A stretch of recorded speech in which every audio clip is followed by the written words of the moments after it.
अरे माँ, आप कितने दिनों से कह रही थी ना कि आपको बुआ जी के यहाँ जाना है। मैं सोच रहा था अगले महीने का टिकट करवा देता हूँ और यहाँ से आपको ट्रेन में बैठा दूंगा और वहाँ बुआ जी का लड़का गौरव आकर आपको ले जाएगा। जितने दिन चाहे आराम से रह कर आना, क्योंकि बार बार आने जाने में भी खर्चा हो जाता है।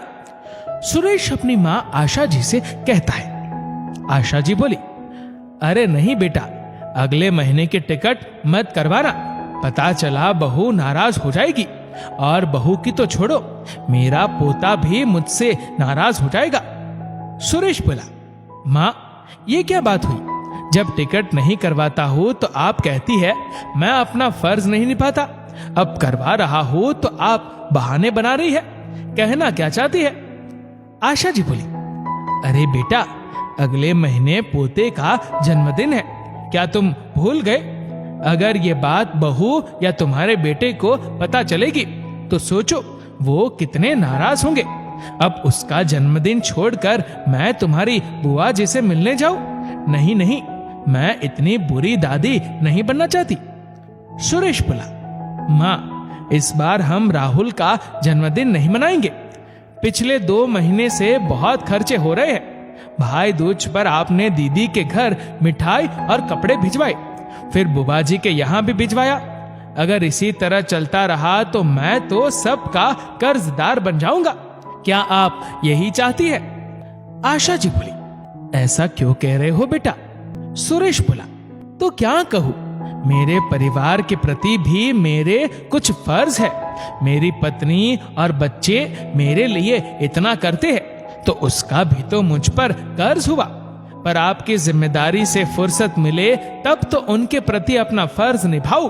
आप बस अपना सामान बांध लीजिए, मैं आपका 2 दिन बाद का टिकट करवा दूंगा। इतना कहकर सुरेश जाने लगा।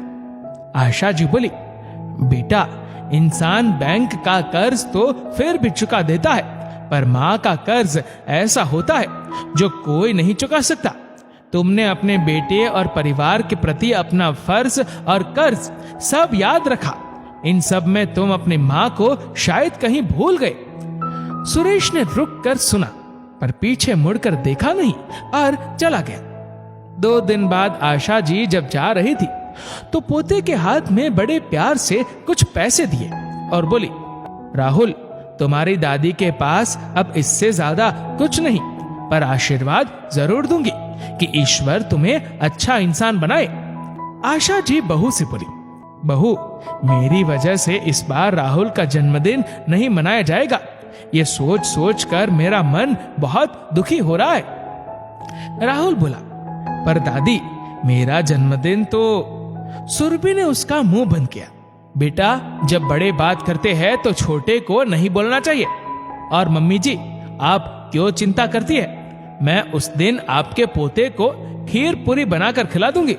इस साल जन्मदिन नहीं मनाया तो क्या हुआ, अगले साल जरूर मनाएंगे। अब आप निश्चिंत होकर जाइए। दुखी मन से आशा जी जा रही थी और उनके पीठ पीछे सुरभि मुस्कुरा रही थी।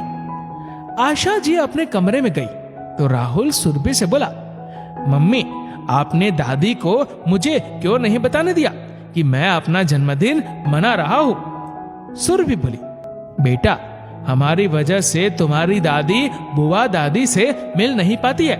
क्या तुम चाहते हो कि दादी दुखी हो जाए? जन्मदिन तो तुम अपने दोस्तों के साथ मना लेना, दादी को भी बुआ दादी से मिलने दो। ये बात सुनकर राहुल भी मान गया तो सुरभि ने संतोष की सांस ली। माँ को ट्रेन में बिठाकर सुरेश घर आया। सुरभि उसे देखकर बहुत खुश हुई और बोली, चलो अच्छा हुआ, बला टली। अब हम इस घर को अपने तरीके से सजाएंगे और अपने बेटे का जन्मदिन धूमधाम से मनाएंगे। सुरेश बोला, मैंने सोचा नहीं था कि मेरी माँ मेरे ही गले की हड्डी बन जाएगी। सुरभि बोली, छोड़िए इन बातों को और चलिए अब लिस्ट बनाते हैं। इतना कहकर दोनों तैयारियों में लग गए। स्टेशन पर गौरव आया। आशा जी को देखकर बहुत खुश हुआ, उनका आशीर्वाद लिया और बोला, मामी, घर में सब आपका बड़ी बेसब्री से इंतजार कर रहे हैं। आपने आने में कितने दिन लगा दिए, कितनी बार बोला हूं आप भी माँ के साथ रहो, ये भी तो आपका ही घर है। आशा जी ने मुस्कुराते हुए उसे आशीर्वाद दिया। जब वो घर पहुंची तो चारों तरफ खुशियां ही खुशियां थी। हर कोई बैठकर उनसे बात कर रहा था, कोई उन्हें चाय पिला रहा था तो कोई उनके पैर दबा रहा था। वहां समय कटता नहीं था और यहाँ 2 दिन कैसे बीत गए पता भी नहीं चला। अगले दिन शाम में आशा जी थोड़ी दुखी थी, पर किसी को वजह नहीं बताई। बुआ जी उनके साथ आंगन में बैठकर स्वेटर बुन रही थी। तभी गौरव की बेटी रीचा आई और बोली, दादी चलो हम भी आज राहुल का जन्मदिन मनाते हैं। आशा जी की आंखों में चमक आ गई। वो बोली, अरे रीचा, तुम्हें कैसे पता कि आज राहुल का जन्मदिन है? रीचा बोली, दादी फोन में सुरभि आंटी ने स्टेटस डाला है, कल रात 12 बजे उन लोगों ने राहुल के साथ केक काटा और देखो पार्टी की तैयारी की भी फोटो डाली है। बुआ जी बोली, भाभी आप यहाँ आ गई, कहीं ऐसा ना हो कि बेटे बहू को ये बात बुरी लग जाए। आशा जी की आंखों में आंसू आ गए। जब बुआ जी ने पूछा तो उन्होंने सारी बात बताई। बुआ जी बोली, ये आजकल के बच्चे अपने बच्चों की खुशियां मनाते हैं, पर माँ के प्रति अपना फर्ज और कर्ज सब भूल जाते हैं। पर वो ये क्यों भूल जाते हैं कि उनके बच्चे यही सब देखकर सीखेंगे। माँ तो फिर भी बच्चों की भूल जाती है, पर वक्त कुछ नहीं भूलता। हद तो तब हो गई जब पार्टी की सारी तस्वीरें बहू बेटे ने अपने फोन में डाली और इधर आशा जी ने सारे फोटो देखे और वहीं से बैठे वो पोते को आशीर्वाद दे रही थी। रात में सुरेश बोला, सुरभि सब कुछ तो ठीक है, पर हमसे एक भूल हो गई। सुरभि बोली, इतनी अच्छी पार्टी हुई, अब क्या भूल हो गई? सुरेश बोला, हमने फोटो स्टेटस में डाला है, कहीं गौरव के घर वालों ने ना देख लिया हो और वो माँ को दिखा दे। ऐसा करो जल्दी से हटा दो। फिर दोनों ने सभी फोटो हटा दिए। कुछ देर बाद आशा जी ने फिर से फोटो देखने की इच्छा रीचा को बताई तो रीचा ने कहा, दादी थोड़ी देर पहले तो सब फोटो दिख रहे थे, लगता है उन लोगों ने सब फोटो हटा दिए।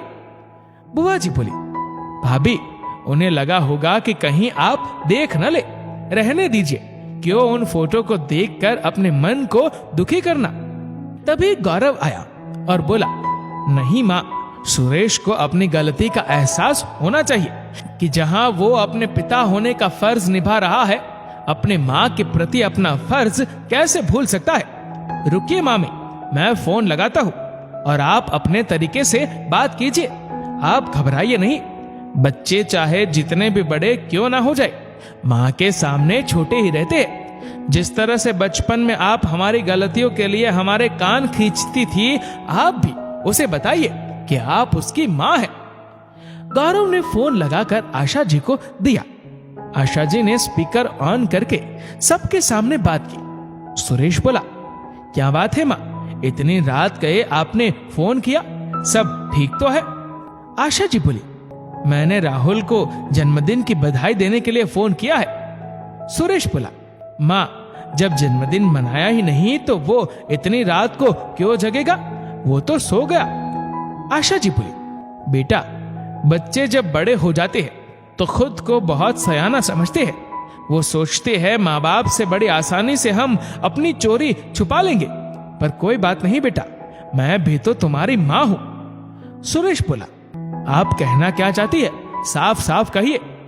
आशा जी बोली, तुम मुझे साफ साफ कह देते कि मैं तुम लोगों की खुशियों के बीच आ रही हूं तो मैं चुपचाप वहां से निकल लेती। झूठ बोलकर तुमने मुझे यहां भेजा। तुम अपने खुशियों में अपनी माँ को नहीं शामिल करना चाहते थे। बेटा, पिता का फर्ज तो तुम निभा रहे हो, पर अपनी माँ का कर्ज कैसे चुकाओगे, ये सोचना। आज जो तुम कर रहे हो, कल को राहुल भी वही तुम्हारे साथ करेगा, क्योंकि इंसान जो बोता है वही काटता भी है। इतना कहकर आशा जी ने फोन रख दिया। उस रोज सुरेश को एहसास हुआ कि जिन खुशियों को वो मना रहे थे, कहीं ना कहीं अपने लिए खुद का भविष्य बना रहे थे। सुरभि बोली, क्या हुआ, माँ मान गई? सुरेश बोला, ना माने वही अच्छा है, वरना हमें अपनी भूल का कभी एहसास नहीं होगा। हमने कभी सोचा ही नहीं, कल को अगर राहुल हमारे साथ ऐसा बर्ताव करेगा तो हमें कैसा महसूस होगा। हम तो ये सोचेंगे कि हमने अपने माँ बाप के लिए इतना किया और हमारे बच्चे हमारे लिए अपना फर्ज भूल गए। पर कहीं ना कहीं गलती तो हमारी ही होगी, जो हमें अब सुधारनी होगी। फिर सुरभि ने सुरेश को सारी बात समझाई और आशा जी को फोन किया। मम्मी जी, आप कब आ रही है? आपका पोता आपको याद करता है। हमारी गलती की सजा क्या आप राहुल को देंगी? आशा जी बोली, बहू, मेरे पोते का मन अभी कच्ची मिट्टी का है। मैं तुम्हें एक ही बात समझाऊंगी, कुछ दो ना दो, पर उसे अच्छी परवरिश जरूर देना, ताकि तुम दोनों के प्रति वह अपना फर्ज ना भूले। सब अपना ख्याल रखना, जल्दी ही लौट कर आऊंगी। दोनों को अपने बर्ताव का बहुत अफसोस हुआ, पर जो समय बीत जाता है वो लौट कर कहां आता है। खैर 2-4 दिन बाद आशा जी लौट कर आई। बेटे बहू ने अपने बर्ताव के लिए उनसे माफी मांगी। माँ का मन तो होता ही है कोमल। बच्चे अपनी गलती मान ले तो माँ उनके उज्जवल भविष्य के लिए उन्हें झट से माफ कर देती है। दोस्तों, इंसान अपनी तरक्की में इतना मगरूर हो जाता है कि वो भूल जाता है जिसने धरती पर आने का रास्ता दिखाया वो अपने लिए भी रास्ता निकाल सकती है। बच्चे अपनी कामयाबी की खुशियों को जरूर मनाते हैं, पर माँ के प्रति फर्ज और उनका कर्ज बहुत बार भूल जाते हैं। दोस्तों, इस वीडियो को आप किस तरह से देखते हैं नीचे कमेंट करके जरूर बताएगा। और अगर आपको वीडियो अच्छा लगा हो तो इस वीडियो को लाइक करेगा, शेयर करेगा ज्यादा से ज्यादा लोगों तक, और ऐसे ही और भी इंस्पिरेशनल वीडियोस के लिए सब्सक्राइब करें हमारे यूट्यूब चैनल को और फेसबुक पर फॉलो करें हमारे पेज को। धन्यवाद।